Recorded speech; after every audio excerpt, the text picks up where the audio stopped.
ভোলার লালমোহনে বাস চাপায় ৩ জন নিহত হয়েছেন, গুরুতর আহত হয়েছেন কমপক্ষে ৩ জন। এছাড়া ভোলার বোরহান উদ্দিনে বিদ্যুতের পিলারের সাথে মোটরসাইকেলের ধাক্কা লেগে সোহাগ নামে এক যুবক মারা গেছেন। এদিকে গাইবান্ধায় ট্রাকের নিচে চাপা পড়ে হেলপারের মৃত্যু হয়েছে। ভোলা চরফেশন অভ্যন্তরীণ সড়কে ভয়াবহ সড়ক দুর্ঘটনায় ট্রাক চাপায় সিএনজিতে থাকা ৩ যাত্রী নিহত হয়েছেন। এই ঘটনায় গুরুতর আহত হয়েছেন কমপক্ষে ৩ জন। দুপুরে এই দুর্ঘটনায় নিহতরা হলেন মিজান, রিয়াজ উদ্দিন এবং আজমিরি আমরিন। আহতদের ভোলার 250 শয্যা জেনারেল হাসপাতালে চিকিৎসা দেওয়া হচ্ছে। পুলিশ জানিয়েছে দুর্ঘটনার বিষয়ে আইনি ব্যবস্থা প্রক্রিয়াধীন।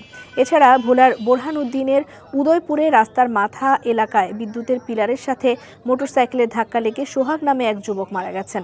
এছাড়া গাইবান্ধায় ট্রাকের নিচে চাপা পড়ে হেলপারের মর্মান্তিক মৃত্যু হয়েছে। দুপুরে গাইবান্ধা পলাশবাড়ী আঞ্চলিক মহাসড়কের শাপলা মিল এলাকার 2 মাইলে এই দুর্ঘটনা ঘটে। ঘটনাস্থলে একটি ট্রাকের নিচে হেলপার ঘুমাচ্ছিলেন। ট্রাকের নিচে থাকা হেলপারের মাথার উপর দিয়ে চাকা চলে গেলে ঘটনাস্থলে পিষ্ট হয়ে মারা যান তিনি।